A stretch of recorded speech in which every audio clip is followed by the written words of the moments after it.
సార్వత్రిక ఎన్నికలకు ముందు ప్రవేశపెట్టిన ఓట్ ఆన్ అకౌంట్ బడ్జెట్ ఎన్నికల్లో ప్రజలను మెప్పించే విధంగా ఉంటుంది అనే ఒక నోషన్ ఉండింది బడ్జెట్ ప్రవేశపెట్టడానికి ముందు. మరి ఈ ఓట్ ఆన్ అకౌంట్ బడ్జెట్ ఏ విధంగా ఉంది, ఏ రంగాలకు ఎలాంటి కేటాయింపులు ఉన్నాయి, బిజినెస్ అనలిస్టులు ఏమంటున్నారు తెలుసుకుందాం. మనతో పాటు అనలిస్ట్ పాపారావు గారు ఉన్నారు. పాపారావు గారు వెల్కమ్ అండి.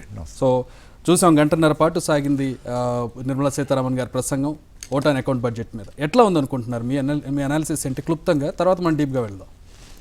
అంటే మామూలుగా ఈ బడ్జెట్ తాలూకు దీనిలో క్యాంటర్ అనుకుంటా వాళ్ళు బడ్జెట్ సర్వే వాళ్ళు చెప్పిన దాని ప్రకారం ప్రజల మేజర్ కన్సర్న్స్ ఏంటి, ఈరోజు మేజర్గా వాళ్ళ సమస్యలు ఏంటి, ఆ సమస్యలను అడ్రస్ చేయటమే బడ్జెట్ తాలూకు లక్ష్యం కావాలి. వాళ్ళు చెప్పిన ప్రధానమైనటువంటి ప్రజల సమస్యలు ద్రవ్యోల్బణం, నిరుద్యోగం. ఈ రెండు విషయాలు ఈ బడ్జెట్ ఏ మేరకు అడ్రస్ చేస్తుంది అనేది ఇప్పుడు ప్రశ్న. ద్రవ్యోల్బణం చూసుకుంటే ఈ మధ్యకాలంలో పెరగని ధర అంటూ లేదు. విపరీతమైన స్థాయిలో ఈరోజు మీరు మామూలుగా ఎవరైనా రోడ్డు మీద పోతా మనం పబ్లిక్ మూడ్ తీసుకున్నా విపరీతమైన స్థాయిలో ధరలు అనేది ఈరోజు సామాన్య రోడ్డు మీద నడిచే వాళ్ళే కాదు, కార్లలో వెళ్ళే వాళ్ళకు కూడా ధరల సమస్యగా ఉన్నటువంటి మధ్యతరగతి పై మధ్యతరగతికి కూడా ధరలు పెద్ద మేజర్ కన్సర్న్గా ఉన్నటువంటి సమస్య.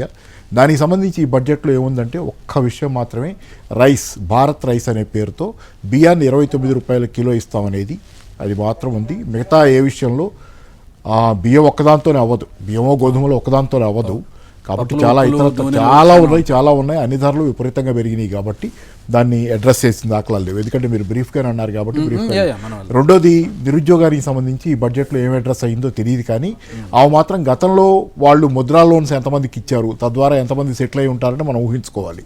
అట్లాంటివి లేకపోతే ఇతరత్ర ఏదో కొన్ని విషయాలు చెప్తారని చెప్తే నిరుద్యోగాన్ని అడ్రస్ చేస్తా సరే 14 లక్షల దాకా ఉద్యోగాలు ఇప్పుడు ఖాళీ ఉన్నాయని లెక్క. ఆ ఉద్యోగాల భర్తీకి సంబంధించి కానీ ఇతరత్రా కానీ తమ చేతిలో ఉన్నాయి కూడా ఏమి చెప్పాల. పారిశ్రామిక ప్రోత్సాహకాలు ఇత్యాది చెప్పారు, కానీ ఒక రకమైనటువంటి రిపోర్ట్ కార్డే ఇది. గతంలో మేమేం చేసామనే మేజర్ రిపోర్ట్ కార్డు గంట స్పీచ్లో అరగంట పైగా సుమారుగా ఇంకా ఎక్కువే ఆమె రిపోర్ట్ ఇచ్చారు. గతంలో వాళ్ళు ఏం చేసుకున్నారో మొత్తం ఈ 10 ఏళ్లలో ఏం చేశారో చెప్పారు తప్పితే ఏం చేయబోతున్నారో ఈ బడ్జెట్లో అంటే బడ్జెట్లో అది ఎక్స్క్యూజ్గా వాడుకున్నారు. ఓట్ ఆన్ అకౌంట్ బడ్జెట్ అనేది ఏమీ చేయకుండా ఉండటానికి, తాము చేస్తున్న దాన్ని కొనసాగించడానికి ఒక ఎక్స్క్యూజ్గా వాడుకున్నారు. ఇది ఎక్స్క్యూజ్ మాత్రం. బట్ ఇక్కడ రెండు ఉంటాయి కదా సార్. ఒకటి ఎలక్షన్ రాబోతుంది, వాళ్ళు ఎక్స్టెన్షన్గా వాడుకోవచ్చు, లేదా ఎన్నికల్లో వాళ్ళకి యూజ్ చేయడానికి అంటే ప్రజల్ని మెప్పించడానికి కూడా వాడుకోవచ్చు. అంటే ప్రజల్ని మెప్పించడానికి ఎటుకూడి వేరే మార్గాలు మాకున్నాయని వాళ్ళు నిర్ధారణకు వచ్చిన తర్వాత, రెండో పక్కన ఉన్నటువంటి కాంగ్రెస్ కూటమిలో ఉన్నటువంటి బలహీనతలు మాకు ఉపయోగపడతాయని చెప్పి నిర్ధారణకు వచ్చిన తర్వాత ఇక పెద్దగా దీనిలో మభ్యపెట్టాల్సిన అవసరం ఏముందనేది. ఎందుకంటే రామ మందిరం ఒకటి ఇష్యూ ఉంది, అది కొంత ఊపి తెచ్చి పెడుతుంది ముఖ్యంగా ఉత్తర భారతదేశంలో అనేది ఒక లెక్క.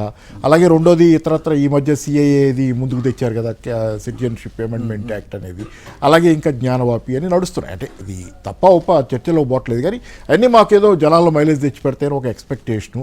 దాంతోపాటు రెండో పక్కన ఏంటి, ఇండియా కూటమిలో రోజువారీ కనపడుతున్నటువంటి లోపల చాలా సమస్యలతో సతమతం అవుతుంది. కాబట్టి ఎటుగుడి ఆయన కూడా ఆయన ఎలక్షన్ అడ్వైజ్ చేస్తారు కదా, ఆయన మన పీకే ఎవరు పీకే అంటే మన మామూలు ఆయన ఎటుకుడి చెప్తున్నాడుగా, ఆయన కూడా చెబుతున్నాడు ఈ బీజేపీయే గెలుస్తుంది ఎటుకుడి అని చెప్పి ఆయన ఆల్రెడీ తన నిర్ధారణ ఇచ్చేశాడు. ఏంటంటే ప్రశాంత్ కిషోర్. ఈ నేపథ్యంలో ఇంకా పెద్దగా ఇప్పుడు ఈ బడ్జెట్ మీద వాళ్ళకి పెద్ద ఎంఫసిస్ లేదు. ముందు నుంచి కూడా చెబుతున్నారు వనగూరు అంటే దీని అవసరం లేదు, ఎందుకంటే వాళ్ళు ఒక ట్రెండ్లో కంటిన్యూ అవుతున్నారు. ఆ ట్రెండ్ ఏంటంటే ఫిస్కల్ డెఫిసిట్ పెరగకూడదు. ఈ బడ్జెట్లో కూడా ఫిస్కల్ డెఫిసిట్ తగ్గిస్తామనేది చెప్పారు కదా, 4.5%కి ఏదో 5.1 ఉంది, 4.5%కి తేవటం అనేది జనరల్గా ఒకటి మెన్షన్ చేశారు. ఫిస్కల్ డెఫిసిట్ ఎందుకు పెరగకూడదంటే మీకు నాకేం ఉపయోగం లేదు, ఫిస్కల్ డెఫిసిట్ పెరగకపోతే షేర్ మార్కెట్లకో ఇచ్చేది వాళ్ళకు ఉపయోగం. ఆ పని చేయటమే మానరు వీళ్ళు. ఫిస్కల్ డెఫిసిట్ తగ్గించాలనేది వీళ్ళ లక్ష్యం. ఫిస్కల్ డెఫిసిట్ తగ్గాలంటే ఖర్చులు తగ్గాలి. ఖర్చులు ఎక్కడ తగ్గాలి, మీరు కార్పొరేట్లకు ఇచ్చే రాయితీలు తగ్గించుకోవట్లా, కార్పొరేట్ ట్యాక్స్లు అన్నీ తగ్గిస్తున్నారు. తగ్గిస్తుంది ఎక్కడ, జీఎస్టీ పెంచడం ద్వారా జనాల మీద వసూళ్లు పెంచుతున్నారు. జనాలకు ఇస్తున్నటువంటి రాయితీలు ఏదైతే సబ్సిడీలు ఉన్నాయో పెరుగుతున్నాయి. మీరు డైరెక్ట్ ఇండైరెక్ట్ కాదు, ఇండైరెక్ట్ ట్యాక్సెస్ పెరుగుతున్నాయి మేజర్గా. కార్పొరేట్ ట్యాక్సెస్ తగ్గినాయి, మీకు పర్సనల్ ఇన్కమ్ ట్యాక్స్ కొంత పెరిగింది, కానీ ఆదాయం పర్సనల్ ఇన్కమ్ మీ మీద నా మీద మా ఉద్యోగస్తుల మీద చిన్న వాళ్ళ మీద వేసేది పెరిగింది. కార్పొరేట్ ట్యాక్స్ తగ్గింది. అంటే కార్పొరేట్లకు రాయితీలు ఇవ్వటం జనాలకి, అది మధ్యతరగతి జనాలు కావచ్చు ఇన్కమ్ ట్యాక్స్ రూపంలో, లేకపోతే సామాన్య జనం కావచ్చు జిఎస్టీ రూపంలో వసూళ్లు పెరిగినాయి. కాబట్టి ఏంటి ఏమి మార్చుకోవడానికి వాళ్ళు సిద్ధంగా లేరు.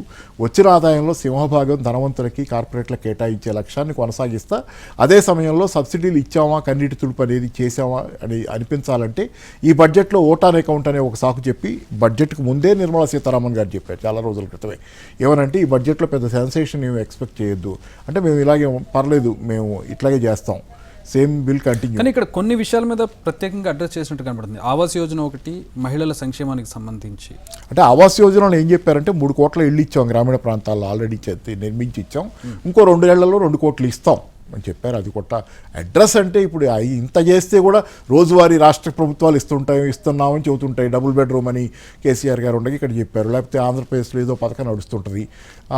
ఇప్పుడు ఈ గవర్నమెంట్ వచ్చిన తర్వాత మళ్ళీ కొత్తగా స్థలాలు ఇళ్ళకి 5 లక్షలు ఇది ఇస్తూ ఉంటున్నారు కదా, ఇవన్నీ డబ్బులు ఇస్తాం ఇవన్నీ చెప్తున్నారు. కానీ ఎప్పుడు ఇళ్ళు లేని వాళ్ళు ఉంటానే ఉన్నారు. ఇన్ని సంవత్సరాల నుంచి ఇల్లు కట్టిస్తున్నామని చెబుతున్నారు ప్రభుత్వాలు.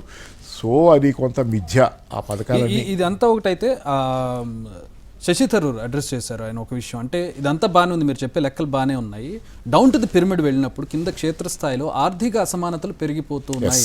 దీన్ని మీరు అడ్రస్ చేయగలరా, దీన్ని మీరు ఏమైనా దీని గురించి ఏమైనా మాట్లాడగలరా అని ఆయన ప్రశ్నించారు శశి థరూర్. అంతే కదా. మరి ఇప్పుడు మీరు ఆమె ఏం చెప్పారు, మా ఎకనామిక్ మేనేజ్మెంట్ 2014 ముందరి తాలూకు ఆర్థిక సవాళ్లను అధిగమించింది అన్నారు. అంటే కాంగ్రెస్ పార్టీ ఏదైతే సవాళ్లు సమస్యలు తెచ్చిపెట్టిందో మా ఎకనామిక్ మేనేజ్మెంట్ ఆర్థిక నిర్వహణ ఆ సమస్యలను అధిగమించింది అన్నారు. అధిగమించింది ఏ విధంగా ఒక్కసారి శశిధరూ ఒక అసమానతలే పాయింట్అవుట్ చేశాడు, అసమానతలు పెరిగినాయి అనేది. ఇంకా రూపాయి విలువ మీరేం పరిష్కారం చేశారు కాంగ్రెస్ పార్టీ ఉన్నప్పుడు దానికంటే? మీరు వచ్చిన తర్వాత, మీరు అధికారంలోకి వచ్చిన రోజు 58 రూపాయల చిల్లర ఉన్నటువంటి రూపాయి టు డాలర్ ఈరోజు 84 రూపాయల పరిధిలోకి చేరింది. ఎన్ని రూపాయల పత్రం అయింది? ఆల్మోస్ట్ 26 రూపాయల దాకా పత్రం. మీరేం సాధించారు దానిలో? ఏ సమస్య పరిష్కారం చేశారు? రెండోది జీడిపి అంటున్నారు. జీడిపి 2004-14 కాలంలో కాంగ్రెస్ గవర్నమెంట్ అధికారంలో ఉండగా ఎంత ఉంది, ఇప్పుడు ఎంత ఉంది? మీరు వచ్చిన తర్వాత అది జీడిపి యావరేజ్ పర్ ఇయర్ తగ్గిపోయింది. ఎవరేజ్ తీస్తే 10 ఏళ్ల కాలం, ఈ 10 ఏళ్ల కాలం, ఆ 10 ఏళ్ల కాలం చూస్తే ఆ 10 ఏళ్లలోనే ఎక్కువ ఉంది జీడిపి. తర్వాత మీరు నొక్కి చెప్తున్నారు జీడిపి, అలాగే చెబుతారు, మనకి చెప్తారు. ఎందుకంటే ఇప్పుడు మిగతా వాళ్ళకంటే మెరుగ్గా ఉన్నామని. ఎప్పుడో రఘురామరాజు అన్నాడు కదా, గుడ్డివాళ్ల రాజ్యంలో మెల్ల కన్ను వాడే రాజు. మనం బెటర్ గా ఉన్నాం. ఒంటి కన్నువాడు, గుడ్డివాళ్ల రాజ్యంలో ఒంటి కన్నువాడే రాజు అన్నాడు. అంటే మిగతా ప్రపంచం కంటే బాగున్నామని. కానీ మన గతంతో పోలిస్తే మనం బాగున్నామా? మీ ముందు పరిపాలకులతో పోలిస్తే మీరు బాగున్నారా? లేదు కదా. కానీ అదే చెబుతున్నారుగా, ఎవరికి ఏం తెలుసులే అనుకుంటున్నారా అనేది. రెండోది ఇంకోటి నిరుద్యోగం అన్నారు. నిరుద్యోగం ఎంత ఉంది ఇప్పుడు? కాంగ్రెస్ బీజేపీ అధికారంలోకి వచ్చిన రోజు 5 ఎంతో ఉంది. ఈరోజు అది 8 దాటింది, 8%, 5-6% అరౌండ్ ఉంది ఆ రోజు. ఏది నిరుద్యోగం ఈరోజు 8% దాటించారు కదా మొన్న పోయిన డిసెంబర్కి. తర్వాత ద్రవ్యోల్బణం 2013లో ద్రవ్యోల్బణం పెరిగింది, ధరలు పెరిగినాయి అనే కాంగ్రెస్ పార్టీని ఓడించాం. అదొక కారణం మనం ఓడించడానికి. ఈరోజు దాన్ని రికార్డులు మించి రికార్డుల మీద రికార్డులు బదులు కొడతా రోడ్డు మీద జనం గగ్గోలు పడిపోయి ద్రవ్యోల్బణం గురించి. పాపారావు గారు, మోదీ చివరి వాక్యాన్ని చూసాం, ఐతిహాసిక్ బడ్జెట్, చారిత్రాత్మక బడ్జెట్ అని అంటూ ఉన్నారు. What you take on this? Modi చెప్పారు కాబట్టి అనుకోవాలి మనం. మోడీ అన్నీ సెన్సేషనల్గానే ఉంటాయి కదా. అర్ధరాత్రి జిఎస్టీ ప్రకటన, కాకపోతే ఇది మధ్యాహ్నం, మిట్ట మధ్యాహ్నం, ఇది పగలు, పట్టపగలు. సరే, ఏదైనా ఏముంది దీనిలో ఐతిహాసిక అంటానికి? ఏమీ లేదని చెప్పి నిర్మలా సీతారామన్ గారు నా బడ్జెట్లో ఏమీ ఉండదు, దీని గురించి ఏం కంగారు పడకండి అని ముందే చెప్పారు. కంగారు పడకండి అంటే కంగారు పడకండి, నడిపిచ్చే కాదు, గొప్పగా జనాలకి ఇచ్చేది కూడా ఏమీ లేదు, దీని గురించి పెద్దగా ఆలోచించకండి అని ముందు చెప్పిన తర్వాత ఈయన వచ్చి, మోడీ గారు వచ్చి ఐతిహాసిక్ బడ్జెట్ అంటే దానికి దీనికి ఆమె చెప్పిన మాటలకి ఈయన చెప్పిన మాటలకి మధ్య ఏమాత్రం పొందిక లేదు. ఎందుకంటే ఇది ఏమీ లేదు, ఓటాన్ అకౌంట్ బడ్జెట్ కాబట్టి దీనిలో ఏమి ఉండటానికి మాకు అవకాశం లేదు. ఎందుకంటే పాలసీ డెసిషన్లు ఏం చేయలేం కాబట్టి ప్రస్తుతానికి ఇట్లా ఉన్నామని చెప్పి ఆమె చెప్పి, ఇందాక బడ్జెట్లో కూడా అదే మాట అన్నారు. కొంచెం బడ్జెట్ స్పీచ్లో కూడా గతంలో అంటమే కాదు, ఇది పెద్ద సెన్సేషనల్గా ఉండదని గతంలో అంటమే కాదు, ఇందా బడ్జెట్ స్పీచ్లో కూడా ఓటాన్ అకౌంట్ ఇది ఇంతే అన్నట్టు అన్నారు. మళ్ళీ ఇప్పుడు ఈయన వచ్చి ఐతిహాసిక్ అంటే కొంచెం డ్రామాటిక్స్ అనేవి ఉన్నాయి ఎప్పుడు. కాబట్టి ఏంటంటే ఐతిహాసిక్ అంటే మోడీని నమ్మే వాళ్ళంతా నమ్మాలి ఇది ఐతిహాసిక్ అని. నమ్మటం తప్పితే వాస్తవాలు చూస్తే, ఎందుకంటే చాలామందికి వాస్తవాలు చూస్తే తీరిక నిజానికి జీవితంలో చాలామందికి పనులు ఎక్కువ ఉన్నాయి కాబట్టి తీరిక లేదు. కానీ పని లేని వాళ్ళకేమో అసలు పని లేనితనమే ఒక జీవితంగా మారింది కాబట్టి వాళ్ళు తెలుసుకునే అవసరం లేదు. ఎవరేం చెప్పినా వాళ్ళు నమ్మదలుచుకున్న వాళ్ళని, ఎవరికైనా అభిమాని అయితే వాళ్ళు చెప్పేది సినిమా యాక్టర్ కావచ్చు, స్పోర్ట్స్ స్టార్ కావచ్చు, రాజకీయ నాయకులు కావచ్చు, వాళ్ళు చెప్పిన దాన్ని గుడ్డిగా తీసుకొని ఉండటమే అలవాటైంది కాబట్టి నడిచే వాళ్ళకి నడుస్తుంది. కానీ కొంతమంది ఏంటంటే ఇన్ఫ్రాస్ట్రక్చర్ కనబడుతుంది, రోడ్లు కనబడుతున్నాయి, రైల్వేల్లో అభివృద్ధి కనబడుతుంది, అలాగే గ్రామీణ లెవెల్కి వెళ్తే ప్రభుత్వం, కేంద్ర ప్రభుత్వం నుంచి వచ్చేటటువంటి ఏవైతే సంక్షేమ పథకాలను అవి అందుతూ ఉన్నాయి అనేది ఒక లైన్ కనబడుతుంది. మీరు అన్నది అభివృద్ధి అనే దగ్గర, రోడ్లు కనపడుతున్నాయి అనే దగ్గర రైళ్లు ప్రైవేటీకరణ అవుతున్నాయి. ప్రైవేటీకరణ అయ్యే క్రమం వేగంగా జరుగుతున్నప్పుడు దాన్ని వాళ్ళు ఏదో చేస్తున్నారు, హైవేలు చేస్తున్నారు, హైవేల నిర్మాణం జరుగుతుంది భారీ ఎత్తున. అది మాత్రమే జరుగుతుంది కదా. ఇక్కడ ప్రాబ్లం ఏంటంటే హైవేల నిర్మాణం జరగద్దని నేను చెప్పటల్లా, హైవేల నిర్మాణం మాత్రమే జరుగుతున్న క్రమం అనేది ఒకటి. దాని స్పిల్ ఓవర్ ఎఫెక్ట్ పోనీ ఉపాధి కల్పన రూపంలో ఏమైనా ఎకానమీకి ఉపయోగం అంటే ఈరోజు హైవే వేసేటప్పుడైనా ఎక్కడైనా నిర్మాణ రంగంలో, సరుకు ఉత్పత్తి రంగంలో కూడా యంత్రాల వినియోగం భారీగా పెరిగిన తర్వాత మానవ వనరులకు ఉపాధి లేకుండా పోయింది కదా. అందుకే నిరుద్యోగం కూడా పెరుగుతుంది. సరే, అది అయింది. తర్వాత గ్రామీణ ప్రాంతాల్లో డైరెక్ట్గా చాలా ప్రయోజనాలు అందుతున్నాయి అన్నారు. ఉదాహరణకి పిఎం కిసాన్ ఒకటి డైరెక్ట్ వాళ్ళకి వెళ్ళేది. పిఎం కిసాన్ 11 కోట్ల మంది పైగా తో మొదలుపెట్టారు. స్కీమ్ ఎప్పుడు మొదలైందో నాకు ఇయర్ గుర్తులేదు, కానీ మొదలైన తర్వాత ఒకానొక దశలో అది ద వైర్లోనో ఒక పేపర్లో వాళ్ళు వివరంగా స్టడీ చేసి చెప్పారు. అది 3.5-4 కోట్ల మందికి తగ్గిపోయింది. పిఎం కిసాన్ అందించి పథకాల లబ్ధిదారుల సంఖ్య నెమ్మదిగా కోతేసుకుంటూ వచ్చి పడిపోయింది. అది ఇప్పుడు మళ్ళీ ఏమైనా పెంచుతారేమో, ఎలక్షన్లు ఉన్నాయి కాబట్టి. అందుకని పిఎం కిసాన్ లబ్ధిదారుల సంఖ్య మీరు మొదలుపెట్టినప్పుడు ఎలక్షన్ల కోసం మొదలుపెట్టినట్లుగా తర్వాత కోతేశారు. ఆ మాటకు వస్తే నేను పొగట్టానికి కాదు, తెలంగాణలో రైతు బంధు మొదలైనప్పుడు కంటే చివరి దశలో ఎక్కువ మందికి అందుతుంది. మొదలైంది ఇప్పుడు కొద్ది మందితో, ఆ తర్వాత రాను పెంచుకుంటూ వచ్చారు కదా లబ్ధిదారుల్ని. అదేంటంటే అది చిత్తశుద్ధి లేకుండా. పోనీ ఇంకోటి, డైరెక్ట్ లబ్ధిదారులు ఉజ్వలయ తీసుకోండి. గ్యాస్, గ్రామీణ ప్రాంతాల్లో గ్యాస్ వినియోగం, కట్టెల వినియోగం తగ్గించి ఆడవాళ్ళకి ఆ పొగ నుంచి వచ్చే అనారోగ్య సమస్యలు రాకుండా పొయ్యి దగ్గర దానికోసం ఇది ఎల్పిజి ఇచ్చామంటే, ఉజ్వల వచ్చిన తర్వాత వచ్చింది సరే. ఈ ఎలక్షన్లు వస్తేనే మాత్రం వాగ్దానాలు వస్తాయి. ఏంటంటే గ్యాస్ ఒక 400 తగ్గిస్తాం, 500 తగ్గించేది ఎలక్షన్లు అయితే. ఎలక్షన్లు అయిపోయిన తర్వాత ఎక్కడుంది గ్యాస్ బండ్ ధర? ఆల్మోస్ట్ 1100 పైన 1200 రూపాయల దాకా గ్యాస్ బండ్ ఉంది. ఎంతమంది ఉజ్వల వినియోగదారులు ఉజ్వల వాడుతున్నారు? ఇప్పుడు ఉజ్వల కింద వచ్చిన పొయ్యి గ్యాస్ వాడుకోగలుగుతున్నారు. దేశంలో ఇప్పటికీ కొన్ని లెక్కల ప్రకారం, ఒక పేపర్లోనే హెడ్లైన్లో వచ్చిన లెక్కల ప్రకారం 41% మంది ఇప్పటికీ కట్టెల పొయ్యిల మీదే ఉన్నారు. ఏంటంటే చెప్పడానికి బాగుంటాయి, ఇది అందుతున్నాయి పథకాలు, వెళ్ళిపోతున్నాయి గ్రామీణ ప్రాంతాల్లో డైరెక్ట్గా వెళ్తున్నాయి. కొంత ఏంటంటే కొంత డైరెక్ట్ బెనిఫిట్ ట్రాన్స్ఫర్ వచ్చిన తర్వాత అది కాంగ్రెస్ ఉందా, బీజేపీ ఉందా, ఇంకో పార్టీ ఉందా అనేది కాదు, అవినీతి ఆగుద్ది అక్కడ ఆటోమేటిక్గా. మీరు బటన్ నొక్కితే జనాలకి పోతున్నప్పుడు మధ్యలో ఎవరైనా ఏం చేయగలరు. కాబట్టి మీరు డైరెక్ట్ ఇచ్చినప్పుడు పోక తప్పదు కాబట్టి వాళ్ళ అకౌంట్లోకి వెళ్ళుద్ది. కానీ మీరు చిత్తశుద్ధి ఎంత, మొదలుపెట్టిన పథకం ఎంత మొదలుపెట్టారు, ఎంతమందికి ఇస్తున్నారు, ఉజ్వల మొదలుపెట్టి గ్యాస్ ధర ఎంత పెంచారు, ఇట్లా చాలా విషయాల్లో ఉన్న అవకతవకలు, లోపాలు మీరు పరిష్కారం చేసుకోకుండా అసలు ఈ గ్రామీణ ప్రాంతాల్లో మీరు ఇన్ని పథకాలు గ్రామీణ ప్రాంతాల్లో జనానికి ఇట్లా భారీగా అందిస్తుంటే గ్రామీణ ప్రాంతాల్లో ఈరోజు కొనుగోలు శక్తి ఎందుకు పత్రమైంది, గ్రామీణ సంక్షోభం ఎందుకు ఉంది? ఈరోజు వాస్తవానికి గ్రామీణ ప్రాంతాల్లో ఎఫ్ఎంసీజీ ప్రోడక్ట్స్, చిన్న సర్ఫ్ ప్యాకెట్, ఇది సబ్బు ప్యాకెట్లు, చిన్నవి కూడా ప్యాకెట్లే కొంటారు వాళ్ళు. పెద్ద కిలోలు కొనుక్కోరు. గ్రామీణ ప్రాంతాల్లో చిన్న సబ్బు, ఇది మన షాంపూలు చిన్నవి కొనుక్కుంటారు. చిన్న ఫుడ్ ఐటమ్స్ కూడా చిన్న ప్యాకెట్లు. అట్లాంటివన్నీ కొనుగోలు తగ్గిపోయి గ్రామీణ ప్రాంతాల్లో సంక్షోభం ఉంటే మీరు ఈరోజు గ్రామీణ ఉపాధి పథకం కోతలు కూడా పెట్టారు కదా, ఇంకేం అందిస్తున్నారు మీరు? రైట్. చేకూరి శ్రీరామ్ గారు జాయిన్ అవుతున్నారు, మరో బిజినెస్ అనలిస్ట్. శ్రీరామ్ గారు వెల్కమ్ అండి. శ్రీరామ్ గారు, ప్రశ్నలు ఉన్నాయా? నేనే చెప్పాలా సార్? మీరు ఆన్ ఎయిర్ సార్. శ్రీరామ్ గారు, యువర్ ఆన్ ఎయిర్. తప్పకుండా. మీ అనాలిసిస్ ఏంటి? ఓటాన్ అకౌంట్ బడ్జెట్, ఈ తాత్కాలిక బడ్జెట్ మీద మీ ఒపీనియన్ ఏంటి? క్లుప్తంగా చెప్పండి, తర్వాత డీప్ గా వెళ్దాం. ఓకే, ఇప్పుడు మొదటగా నేను చెప్పదలుచుకుంది ఏంటంటే అండి, ఇది ఓటాన్ బడ్జెట్ అవకాశం లేదనేది వాస్తవం. కానీ దీన్ని ఎలా తీసుకొచ్చారంటే, ఈ పార్టీ రేపు ఎన్నికల కోసం చేసే ప్రచారం కింద తయారు చేసే ఈ బడ్జెట్ ని మన నిర్మలా సీతారామన్ గారు, ఆవిడ తెలుగువారి కోడలు, మనందరికీ ఆరాధ్య దైవం లాంటిది. కానీ ఆవిడ మనకి ఏం చేశారు ఈ రాష్ట్రాలకి, నేను వారిని ఈ విధంగా రిక్వెస్ట్ చేయదలుచుకున్నాను. సరే, ఇప్పుడు కొన్ని ప్రతిబంధకాలు ఉండొచ్చు, కానీ వారు చెప్పిన వాటిలో కూడా చాలా విషయాలు వాస్తవంగా లేవు. ఉదాహరణకి మీకు చెప్తాను, భారతదేశంలో ఉన్న మహిళలు 70 కోట్లు, అందులో 30 కోట్ల మందికి ముద్రా లోన్స్ ఇచ్చారంటున్నారు. అంటే 30 కోట్ల మందికి ఇస్తే ఇంకా ఉద్యోగాలు చేసే వాళ్ళు ఎంతమంది, గృహిణులుగా ఇంట్లో ఉన్న వాళ్ళు ఎంతమంది, అందరూ తీసేసుకున్నారండి. అంటే 45% మహిళలు ముద్రా లోన్లు గ్రహించారంటే అది ఎంతవరకు వాస్తవం అండి? నేను గత కొన్ని రోజులుగా ఇక్కడ ప్రతి గ్రామాన్ని నేను సందర్శిస్తున్నాను. అక్కడ చాలా మందిని అడుగుతున్నాను, మీకు ఎలా స్టాటిస్టిక్స్ రాంగ్ ఉన్నాయి? అంటారు. తప్పకుండా నేను అది ప్రూవ్ చేస్తాను. ఎందుకంటే మీకు తెలియదు, మీరే చూడండి, 70 కోట్ల మంది ఉన్న మహిళల్లో 30 కోట్ల మందికి ముద్రా లోన్స్ ఇస్తే ఇంకా అసలు అన్ఎంప్లాయ్మెంట్ ఎక్కడ ఉంటుందండి? మనం యుఎస్ అండ్ యూరోప్ కంట్రీల కన్నా ముందుకెళ్ళిపోతాం ఇన్ని లోన్స్ ఇస్తే. ఈ ముద్రా లోన్స్ కాకుండా మిగతా లోన్స్ కూడా కొంతమంది మహిళలు తీసుకుంటున్నారు కదా. ఇప్పుడు ముందుకెళ్ళింది కదా దేశం. అనేక మంది అనేక ఉద్యోగాలు, వ్యాపారాలు, మహిళా రంగానికి అసలు ఈ శకమే మహిళా శకం. ఇది ఈవేళ భారతదేశం ఒకటే కాదు, మొత్తం ప్రపంచం అంతా ఈ ఉమెన్ ఎంపవర్మెంట్ మీద పనిచేస్తోంది. ప్రత్యేకంగా యూరోప్ కంట్రీల్లో అయితే అసలు ఆడవారికి మగవారికి ఏ విధమైన తేడా లేదు, ఇద్దరు సమానమే, ఆ మాటకొస్తే మహిళలే మెరుగు అనిపించేలాగా ఈవేళ జరుగుతున్నాయి కార్యక్రమాలన్నీ. మరి మన భారతదేశంలో అది ఉందా? మీరు ఒకసారి హైదరాబాదు, విజయవాడ, విశాఖపట్నం కాదు, మరి రండి. నేను ఇప్పుడు రాజమండ్రి చుట్టూ ఉన్న గ్రామాల చుట్టూ తిరుగుతున్నాను గత కొన్ని రోజులుగా. ఏ గ్రామంలోనూ ఎవరు సంతోషంగా లేరు.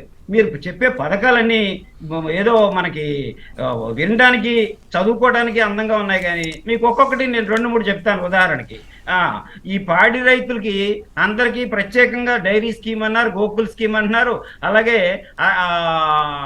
యానిమల్ లిఫ్ట్ మిషన్ అని ఇచ్చారు ఒకటి, ఏఎల్ఎం అని. దాంట్లో ఒక్కరికి కూడా లోన్ రాలేదు. ఎందుకంటే దానికి మళ్ళీ అర్బన్ కొలాటరల్ సెక్యూరిటీ అడుగుతారట. ఆ కొలాటరల్ సెక్యూరిటీ కూడా అర్బన్ ప్రాపర్టీ అడుగుతున్నారు. ఇన్ని రకాలుగా రైతుల్ని మీరు నొక్కు పెడితే ఏ విధంగా వారికి లాభం చేయగలుగుతామండి మనం? కొంత ఉదారత ఉండాలి రైతులకి. ముఖ్యంగా పాడి పరిశ్రమను పెంచడానికి, మత్స్య సంపదను పెంచడానికి కొంత ఉదారత మనం అందరం త్యాగం చేసి వాళ్ళని ముందుకు తీసుకొస్తేనే కదా ఈ అసమానతలు తొలగేది.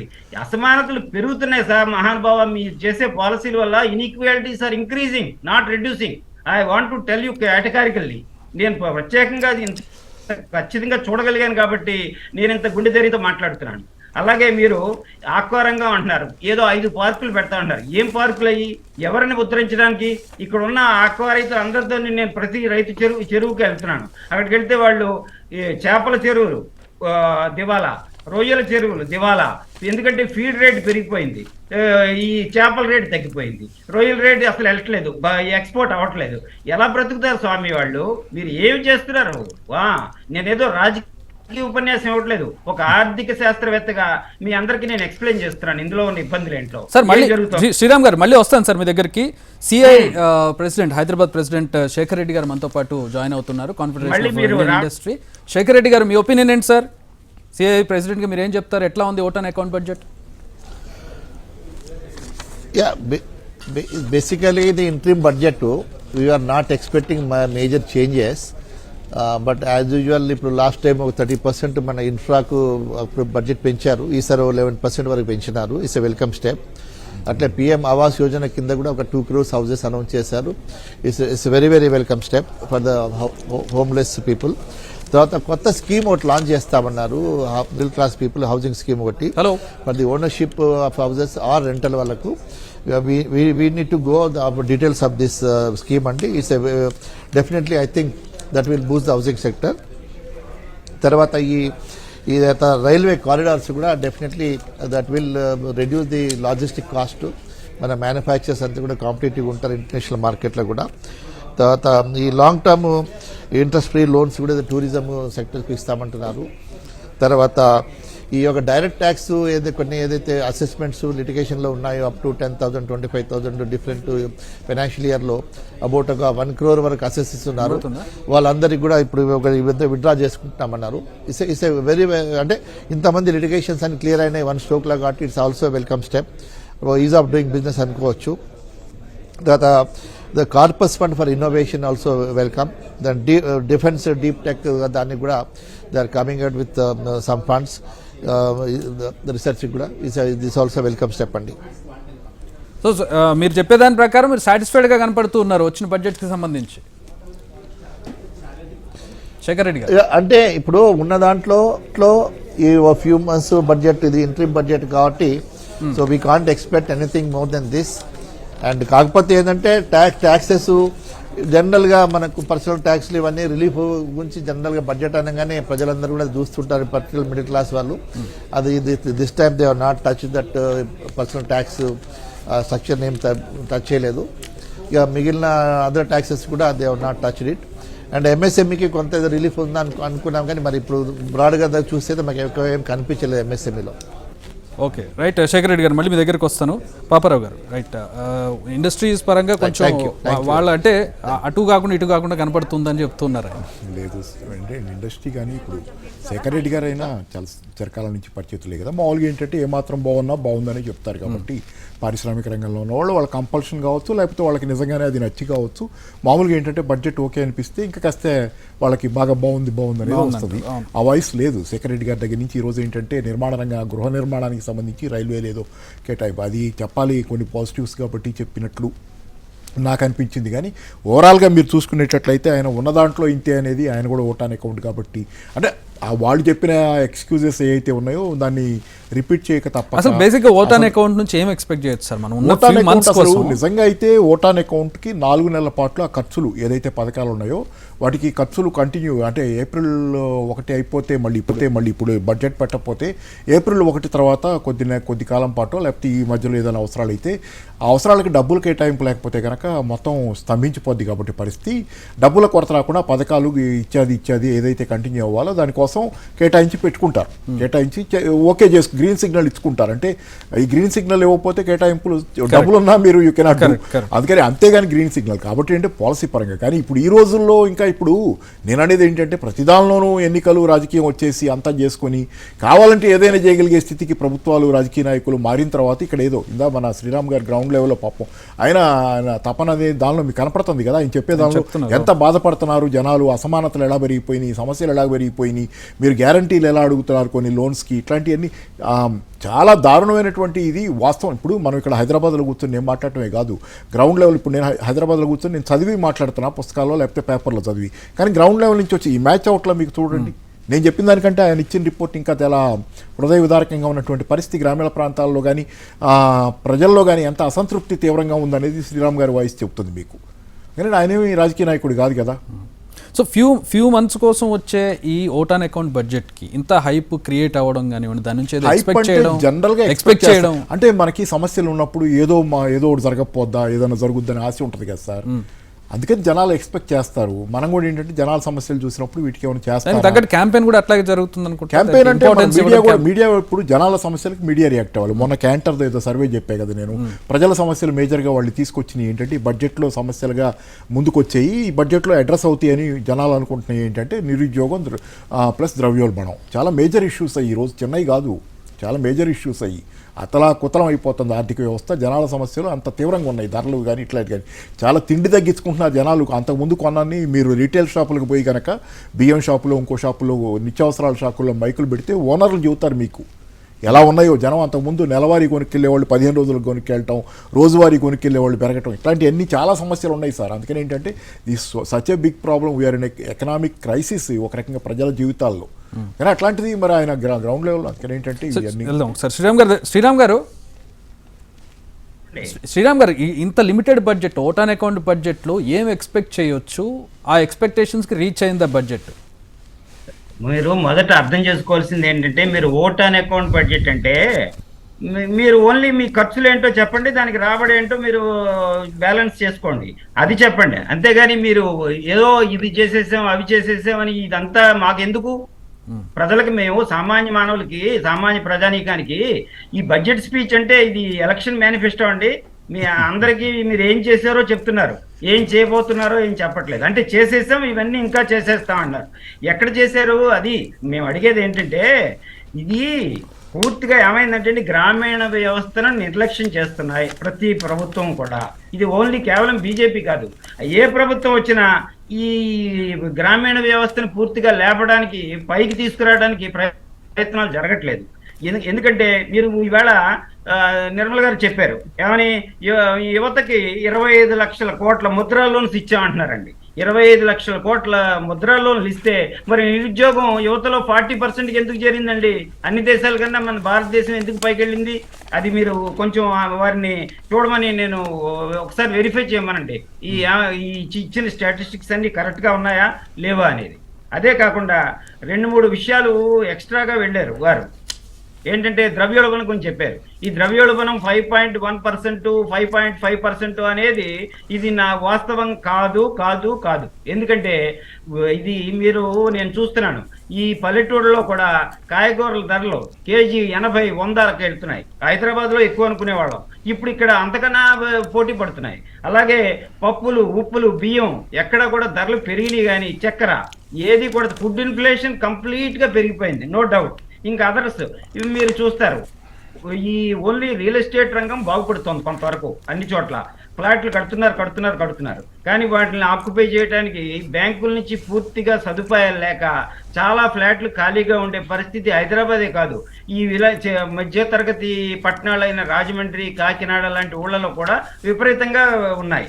అది దాని గురించి వారు ద్రవ్యోల్బణం గురించి చెప్పడం నాకేమీ ధర్మంగా అనిపించలేదు ఈవేళ. మూడోది ఫిస్కల్ డెఫిసిట్ గురించి మాట్లాడుతున్నారు. ఫిస్కల్ డెఫిసిట్ జీడిపిలో మేము 5% నుంచి తగ్గించుకుంటూ వస్తున్నాం అన్నారు. 4.5 మా ఎస్టిమేటెడ్ టార్గెట్ అన్నారు. కానీ అసలు fiscal deficit best mark less than 3% ఉండాలి. ఇది అసలు జరిగేది కాదు. ఇది ఊరికే election or as a finance minister వారి ధర్మాన్ని నెరవేరుస్తున్నారు, కానీ 4% కన్నా తగ్గడం అనేది ఇండియాలో జరగదు. నేను అది I'm not what you call pessimist, I am very optimistic, but what the things are happening in the ground level, I am observing very seriously and very patriotically. Sir, ఇక్కడ ఆయుష్మాన్ భారత్ గురించి మాట్లాడారు, ఆవాస్ యోజన గురించి మాట్లాడారు, అలాగే మత్స్య పరిశ్రమకు సంబంధించి మాట్లాడారు, పాలకు సంబంధించి మాట్లాడారు. వీటిలో మీకు మెప్పించిన అంశాలు ఏం లేవా ఇందులో? ఆయుష్మాన్ భారత్ ఆశా వర్కర్లకి, అలాగే 14 ఏళ్ల వరకు ఉన్నటువంటి ఆడపిల్లలకి సర్వికల్ క్యాన్సర్ రాకుండా వ్యాక్సినేషను. ఈ హెల్త్ విషయంలో నేను అంత పూర్తిగా అబ్జర్వ్ చేయలేదండి. నేను మా అందరితోనూ మాట్లాడలేదు. కానీ ఈ స్కీమ్స్ మీరు పేర్లు చెప్తున్నారు, కానీ మనుషుల పేర్లు చెప్పండి. ఎంతమందికి ఇచ్చారు మీరు? ఎవరెవరికి ఇచ్చారు? ఏ బ్యాంకుల ద్వారా ఇచ్చారు? మనకు ఒకటి ఇవ్వండి, వైట్ పేపర్ ఇవ్వండి. మేడం గారిని, నిర్మలా సీతారామన్ గారిని ఒకటి పబ్లిష్ చేయమనండి. మేమందరం కూడా తప్పు చెప్తే మేము క్షమార్పణ చెప్తాను. నేను గ్రౌండ్ లెవెల్లో రైతులతోటి, యువతతోటి, ప్రత్యేకంగా ఈ పాడి పరిశ్రమలో ఉండే ఈ పాడి ఉత్పత్తిదారులతోటి మాట్లాడుతున్నా. ఎవరు కూడా మాకేమీ అవకాశాలే లేవండి. మేము బ్యాంకులకు వెళ్తే మాకు లోన్లు ఏమి ఇస్తున్నారో తెలియదండి. ఈ schemes for your kind information, even bank managers are not aware of all the schemes. మీరు చెప్పే స్కీమ్స్ మీకు నాకు తెలుసు, ఎందుకంటే మనం పొద్దులేస్తే పేపర్, టీవీ మనం చూస్తున్నాం. కానీ రైతులకు ఎవరికి తెలియదు. వాళ్ళకి ఎడ్యుకేషన్ ఎక్కడుందండి ఈ స్కీముల గురించి? అంతా కూడా కేవలం ఏంటంటే ప్రజలను ఆకర్షించడానికి మీరు జీడిపి గురించి కూడా మాట్లాడారు సార్, దాని మీద మీ ఒపీనియన్ ఏంటి? జీడిపి పెరుగుతుందండి. జీడిపి పెరగడానికి ఏమీ అభ్యంతరం లేదు. ఎందుకంటే ఇప్పుడు భారతదేశం టేక్ ఆఫ్ స్టేజ్ నుంచి పుంజుకున్న కాబట్టి ఈ ప్రపంచంలో ఇప్పుడు మన దేశం one of the best countries for the improvement of all the resources. కాబట్టి జీడిపి పెరుగుతుంది, అందులో అనుమానం ఏం లేదు. జీడిపి ఎందుకంటే పాపారావు గారు అంటారు గత కాంగ్రెస్ ప్రభుత్వంతో పోల్చుకుంటే దిగజారింది, కానీ ఇప్పుడున్న ఇతర ప్రపంచ దేశాలతో పోల్చుకుంటే మెరుగ్గా ఉంది, దానికి మనం సంతోషపడాలా అంటారు. మీ ఒపీనియన్ ఏంటి? తప్పకుండా మనం ఆ విషయంగా చూస్తే ఇప్పుడు ఒక దారికి వచ్చింది. ఎలా అంటే ఇది వరకు అంటే మిగతా విషయం, ఇప్పుడు ప్రజాస్వామ్యం, ఈ అభివృద్ధి, ఈ రెండు కొంత భిన్న కోణాలు. ఇప్పుడు ప్రజాస్వామ్యం అనేది తగ్గింది, అభివృద్ధి పెరిగింది. మీరు అది చూడండి, కాంగ్రెస్ ప్రభుత్వం ఉన్నంతసేపు ప్రజాస్వామ్యం పరిడవిల్లింది, అభివృద్ధిలో కొంత వెనకబడి ఉండొచ్చు. నేను దాని గురించి ప్రత్యేకంగా నేను చెప్పలేను. కానీ ఇప్పుడు మీరు అసలు రాష్ట్ర ప్రభుత్వాల్లో కానీ కేంద్ర ప్రభుత్వంలో కానీ డిక్టటోరియల్ పాలసీస్ ఎంతవరకు పెరిగినాయండి? కమ్యూనిస్టులు కంప్లీట్ గా అసలు వ్యానిష్ అయిపోయారు కదా ఇండియాలో. మాట్లాడి గొంతెత్తి ప్రశ్నించే కమ్యూనిస్టులకి అసలు స్థానం లేదు ఈ భారతదేశంలో. ఎక్కడున్నారు వాళ్ళు? లెఫ్ట్ ఓరియంటెడ్ అసలు ఎవరికి ప్లేస్ లేదు.